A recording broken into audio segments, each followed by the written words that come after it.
Have you ever wondered why some of the oldest stories in the world still hit so hard today? It's because they're not just stories. They're basically blueprints for wisdom.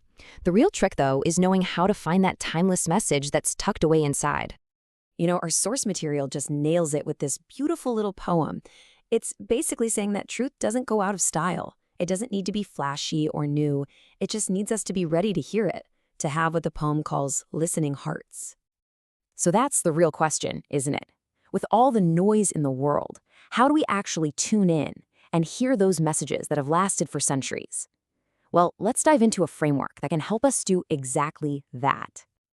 We're going to start with an absolute classic, a really powerful story about family, messing up, and ultimately about forgiveness. You probably know it as the parable of the Prodigal Son. So, the story kicks off with some major drama. This young son basically goes to his dad and says, "Give me my inheritance now." He's pretty much telling his father he wishes he were gone so he could get the money. He takes it and bolts. And you can probably guess what happens next. It all goes wrong. He blows through every last cent and hits absolute rock bottom. His only move is to drag himself home and beg for a job as a servant, because he's convinced there's no way he can be called a son anymore.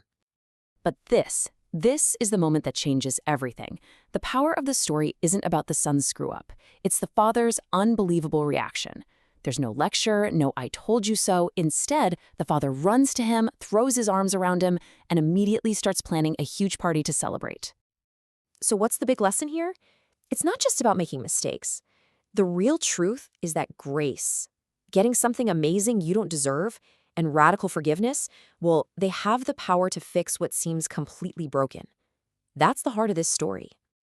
Okay, now let's switch gears and look at a totally different kind of lesson. We're moving from a story about healing on the inside to one about facing a monster on the outside. Yep, we're talking about the incredible story of David and Goliath. So picture this. An entire army is totally frozen in fear by this one gigantic warrior, Goliath. Everyone's terrified. And who decides to step up? Not some seasoned soldier, but a young shepherd boy named David. And get this. Look at the contrast. David doesn't show up with armor or a massive sword. He has a simple sling and something way, way more powerful. This unshakable belief that he is not fighting this battle by himself. And you know the story, he wins. But the story makes it crystal clear that this victory had absolutely nothing to do with David's size or skill. It had everything to do with where he placed his trust. So the timeless lesson here is about where true strength actually comes from. This story is telling us that real power isn't about physical might, but about the depth of our faith in something much bigger than ourselves. So look at these two stories side by side. On one hand, you have a lesson about healing our inner world, our relationships, our self-worth. On the other, a lesson about conquering our external giants, those challenges that seem impossible. We need both kinds of wisdom, right? Okay, so we've looked at a couple of examples, but how can you and I do this with any story we come across? Well, it turns out our source material gives us a fantastic, really simple blueprint. Here it is. It's a really simple, repeatable method. Just 3 steps. First, just figure out the basic plot. What happens? Second, find that key surprising moment. The twist, like the father running towards his son. And finally, step 3, ask yourself, what truth does that surprising choice reveal? It's a fantastic little tool for unlocking the theme in any story. And this isn't just some neat little literary trick. As this verse from Proverbs reminds us, going after this kind of deep understanding, well, it's one of the most valuable things we can ever do. It's the whole point, to get wisdom. And this idea of teaching through stories is so profound. Think about it. Jesus himself used this method all the time, telling over 30 parables.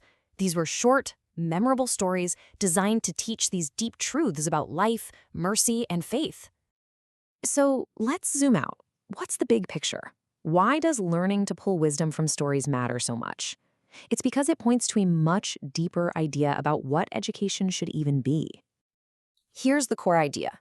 Stories are not just for fun. They are one of the main ways we're designed to learn truth. They show us real situations and real people to teach us these timeless lessons about how to actually live. And this all boils down to a core philosophy. First, that just being smart isn't enough. An education without a moral compass can actually be dangerous. Second, that making good choices takes more than intelligence. It takes wisdom. Think about it. The runaway son was clever enough to get his money, but he wasn't wise enough to handle it.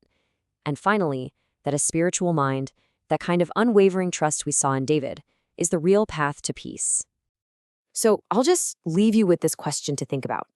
We're swimming in information these days, right? We have all the knowledge in the world at our fingertips. But are we actually looking for the wisdom to use it for good?